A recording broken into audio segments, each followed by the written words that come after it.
Hot to Trot with Duncan McPherson. Welcome back, Dunk. Thanks, Paul. Great to see. Yeah, I'll put that where everybody can hear me. Great to see you, Paul, and welcome to Aldebaran Park. Been here today. We did a chat with Mark Barton just prior to that. This will go out over the weekend, but I'm going to say congratulations on securing Arcee Pheonix with the TAB Trot to be run at Cambridge on April 4th. Exciting times to be able to secure. I can't believe you're still available. I mean, to be able to secure a horse like him, pretty exciting, and he's an informed horse. Yeah, I mean, we took him there last year, and Ashley Haynes and Chris Pheonix and that ownership group. Ashley's been a great supporter of Aldebaran Park over the years, and we spoke to him probably just before the Bendigo Mary Mile this year, and it's already, and we did a handshake deal that if Aldebaran Zeus wasn't going to go, then first cab off the rank would be Arcee Pheonix, and as I say, we've got a reciprocating commercial arrangement there. We look after his mares and foals, and he's done the right thing by us, so why would I change and hop off something that was going well? So he did win the Mary Mile and was third in the Hammerhead, and Chris Pheonix is a pretty shrewd trainer, and it was all systems go, and I guess it was the right time to announce it just before the free-for-all coming up this week. We're delighted to again partner with Chris Pheonix and Ashley Haynes and Arcee Pheonix and take him to Cambridge. One other thing though too, he did the trip last year. He handled the track last year. Ticks a lot of boxes that a lot of horses have still got an unknown. Horses like the Locomotive and that, they've got to be able to, he's a stallion, he's got to be able to get across there, settle, and then handle the track, because it is a unique track. Yeah, and I was in New Zealand on the weekend. I went to Addington in Christchurch for the Team Teal Frocks at the Trots on Friday night, and then I was down at Motor Carrara on the Banks Peninsula on Sunday. So we did a fair bit of homework, did a lot of talking to trainers, and spoke to Ben Hope and others who have got slots over there available to them for their horses, which is, an Oscar Bonavina, Muscle Mountain, this type of thing.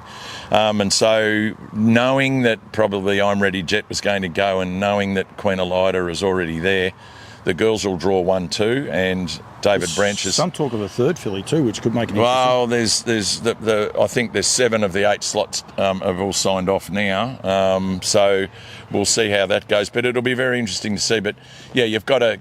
there's the first bend comes up pretty quick at Cambridge, and you've got to be able to get out, and it comes down to the draws, and you don't want to be 5 wide on that first bend. And as you've said, Arcee Pheonix, he's been there, he's done it, he's done the trip. Chris knows the routine when he gets over there with him, so it's more or less not replay, but replay with improvement, and fingers crossed for their team.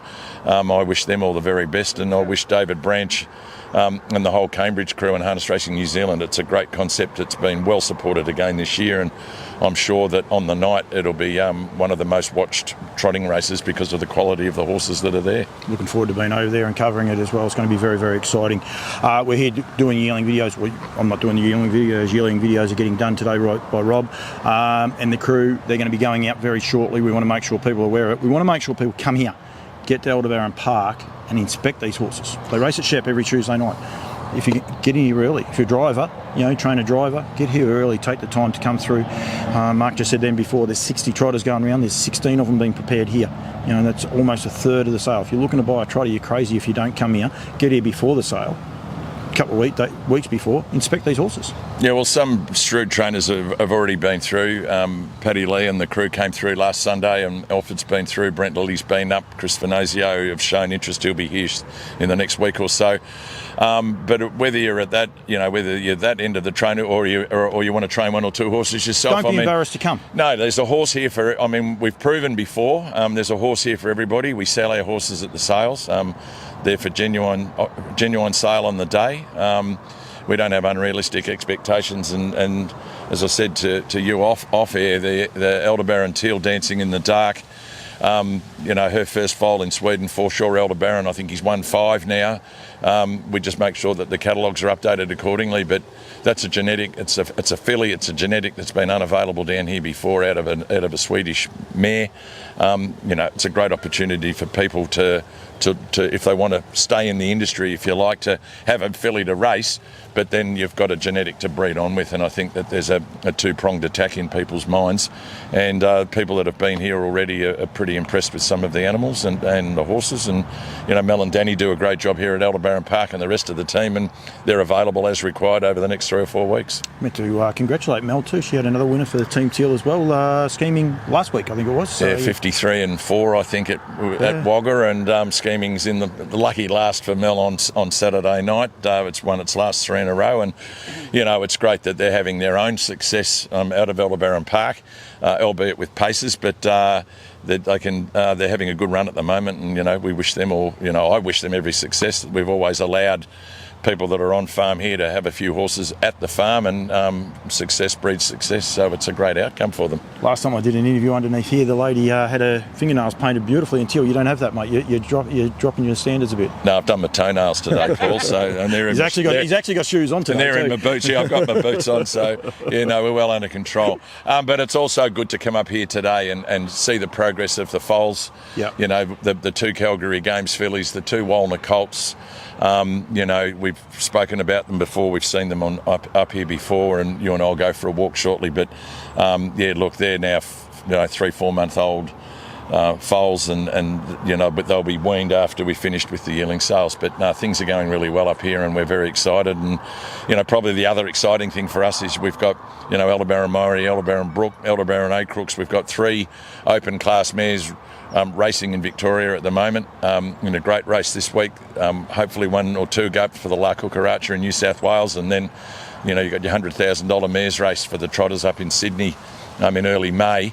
So there's a fantastic opportunity, and we're all about improving our genetic and giving our mares every opportunity for their stud future to race on this season. So very exciting, and we're just delighted to have know that there's 3 more coming here that will just add to the gene pool. What gets said about foal numbers across Australia and New Zealand? Interesting little stat you told me the other day. The trotters are down 1% in New Zealand. Paces are down a lot more than that, but the trotters are down 1%, which is great that people are starting now to support them. I know a lot of the Kiwis are keen to keep improving their bloodlines as well. Look at your draft, look at the nutrient sales. There's plenty of great fillies. I think 50% of your draft is fillies with these world standards. So make sure they get a part of it. Look at the catalogue, go to nutrientstandardbred.com to go from there, or go to aldebaranpark.com. Put an AU at the end of the nutrient one, .com.au as well for yours. No, only .com for us. Oh, geez, so that's where I get myself. All right, so we'll go nutrientstandardbred.com.au, and we'll go aldebaranpark.com to view all of those and get in touch with them and get in touch with these world-class bloodlines. Mate, thank you. We are going to do a Team Teal wrap. Queensland is still going. There's a lot more. Yeah, they got another week. Just back on the yearling sale. So if you go to www.aldebaranpark.com, there is a yearling sales section. We're all set up. The photos and the videos will be loaded, but the pedigrees and the descriptions of the types are already on our website. But the beauty of the website is you can go back and you can look at last year's videos and the videos from the year before. So if you want to look at the family that was sold last year and or the year before, then you can watch the videos of their older brothers or older sisters. So we've left those there for that specific reason, so people can gauge the performance that they see on the track, but also have a yardstick against what the other types might have been. And yes, Team Teal, well, Queensland rang and said, look, they got wiped out by the cyclone for a week. Would we, sustain them for another week? And what a fantastic opportunity to continue the promotion of Team Teal in Queensland. And I know they've got an all-female drivers race, I think, at Redcliffe this week. So the meter keeps running and rolling over, and we got a result from the dual codes at Bendigo Greyhounds. They've supported Team Teal. Bubbles in the Bush at Charlton went really well the other day with Andrea O'Gorman. So, the Motor Carrara was wonderful. So it's just the impetus is continuing, and we look forward to a final wrap next year, or in the next few weeks, and then some debriefs to make sure that we can step it up again next year. But all those female participants around the country and the trainers that supported us in New South Wales, thank you. We can't do it without the participation, and to the trainers that, back the women to drive the range women to drive their horses, because I know that's what happened in a lot of instances, to try and promote the cause. To those trainers, thank you very much as well. Hot to Trot, Dunk, thank you. We can talk for a long time, you and I. There's plenty of other stuff we'll touch on. We will be doing more of those. Mel or Danny will be on air probably next week as well. We'll keep getting the message out there once these videos are up and done as well. Thanks, mate. I'll let you go. We'll go and inspect a couple of these yearlings and have a look at a couple of these foals as well. I might even put a bit of footage over the top when we're talking about those foals. Great. So get real support, Teal, and we're hot to trot at Aldebaran Park. And again, Paul, thanks for the opportunity and thanks for coming up and visiting Aldebaran Park. Thanks, mate.